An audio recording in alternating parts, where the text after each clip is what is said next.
అందితే జుట్టు అందకపోతే కాళ్ళు అన్న మాదిరిగా వ్యవహరించే అమెరికాతో పాకిస్తాన్ స్నేహం చేసింది.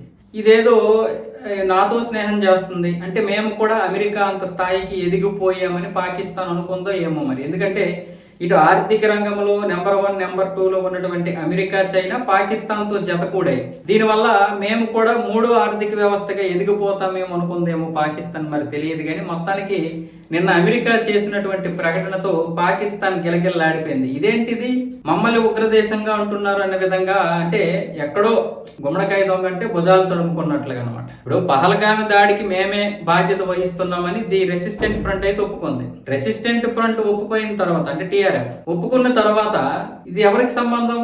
లష్కరే తోయిబా అనుబంధ సంస్థ. ఇది Lashkar-e Taiba international terrorist company కదా అది. సో అంతర్జాతీయ సమాజమే దాన్ని ముద్ర వేసింది ఉగ్రవాద సంస్థగా. ఇప్పుడు టీఆర్ఎఫ్ ను కూడా మనము ఖచ్చితంగా ఇది ఉగ్రవాద సంస్థే, దీన్ని గుర్తించండి అని మనం చాలా సార్లు విజ్ఞప్తి చేశాం యుఎన్కి. దాంతో ఐక్యరాజ్య సమితి మొత్తం పరిశీలించిన తర్వాత టీఆర్ఎఫ్ ను కూడా, అంటే ది రెసిస్టెంట్ ఫ్రంట్ ను కూడా ఉగ్రవాద సంస్థగా గుర్తించింది. దీనికి ఇప్పుడు పాకిస్తాన్ ఏమొచ్చేసి విలవిల్లాడిపోతూ దీన్ని ఉగ్రవాద సంస్థగా మీరు ఎలా నియమించేస్తారు, ప్రకటించేస్తారంటూ అమెరికాతో కయ్యానికి కాలు దువ్వింది. ఇప్పుడు నిజానికి అమెరికాతో కాలు దువ్వే పరిస్థితి పాకిస్తాన్కి లేదు, కానీ మమ్మల్ని ఉగ్రదేశంగా మీరు నియమించడానికే ఇలాంటి ప్రకటనలు చేశారా అని అమెరికాతో కొంచెం దోబూచులాడుతుంది. వాస్తవానికి ఏంటంటే ఈ యొక్క లష్కరే తోయిబాకు అనుబంధంగా ఉన్నటువంటి ది టీఆర్ఎఫ్ లో పూర్తిగా ఎటువంటి విచారణ జరగలేదు. భారతదేశం కావాలని నింద వేస్తుంది. అసలు దీనికి లష్కరే తోయిబాకి సంబంధం లేదు.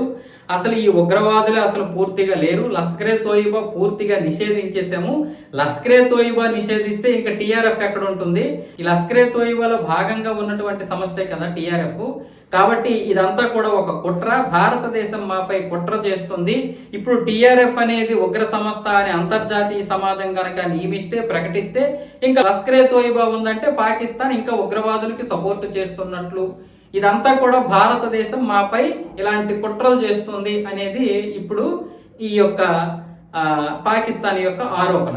అంటే చూడండి, ఆల్రెడీ జైషే మహమ్మద్ చీఫ్ మసూద్ గడ్ అక్కడే ఉన్నాడు. ఇప్పుడు పిఓకేలో ఉన్నట్టు నిఘా సంస్థను గుర్తించాయి. అలాగే లష్కరే తోయిబా చీఫ్ సయీద్ గడ్ కూడా అక్కడే ఉన్నాడు. వీళ్ళేమొచ్చేసి లష్కరే తోయిబాకి జైషే మహమ్మద్ కి చిన్న గొడవలు జరిగాయి. దానివల్ల ఈ రెండు కూడా విడిపోయాయి. కానీ పాకిస్తాన్కి రెండు కావాలి. కాకపోతే జైషే మహమ్మద్ ఈ మసూద్ ఉన్నాడు కదా, వీడేం చేశాడంటే మీకు అన్ని విధాలుగా నేను ఫండ్ తీసుకొస్తాను, పాకిస్తాన్ నాకు సపోర్ట్ చేస్తే చాలంటే ఇప్పుడు పాకిస్తాన్ ప్రభుత్వము, ఆర్మీ అన్ని వాడికి సపోర్ట్ చేస్తున్నాయి. కానీ ఈ లష్కరే తోయిబా ఏమొచ్చేసి కొంచెం వీళ్ళకి పడలేదు. లష్కరే తోయిబాకి ఇప్పుడు పాకిస్తాన్కి కొంచెం గొడవలు జరుగుతున్నాయి. కానీ లష్కరే తోయిబా పోలేదు. అది ఆఫ్ఘనిస్తాన్ మూలాలతోనూ, పిఓకేలో కొంత భాగంలో అది కూడా ఉంది. అంటే దీన్ని రక్షించే వాళ్ళు ఉంటారు, దాన్ని రక్షించే వాళ్ళు ఉంటారు. ఉగ్రవాద సంస్థని ఉగ్రవాదులు రక్షించుకోకుండా ఎవరు రక్షిస్తారు? కాబట్టి లష్కరే తోయిబాకి మాకు సంబంధం లేదు. లష్కరే తోయిబాని పూర్తిగా మేము నిషేధించేసాం, పూర్తిగా తొలగించేసాం, అసలు నాశనం చేసేసామని చెప్తుంది పాకిస్తాన్. అంటే పాకిస్తాన్ అంటే ఎంత నిర్భయంగా ఉగ్రవాదులు ఇప్పటి వరకు మేము పెంచి పోషించామని చెప్తుంది ఇండైరెక్ట్ గా. ఇది చాలా మందికి అర్థమవుతుందో లేదో తెలియదు, కానీ వాస్తవానికి పాకిస్తాన్ అనేది ఉగ్రదేశం. అదే ప్రపంచం ముందు భారత్ నిలబెట్టేసింది. ఇప్పుడు టీఆర్ఎఫ్ అనేది ఉగ్ర సంస్థ అని అమెరికా ముద్ర వేసింది. కాబట్టి ఇప్పుడు భారత్ చేస్తున్నటువంటి ఆరోపణలన్నీ కూడా నిజమే అని ప్రపంచం నమ్ముతుంది. ఇప్పుడు నాది ఉగ్రదేశమా నేను అని పాకిస్తాన్ యొక్క బాధ.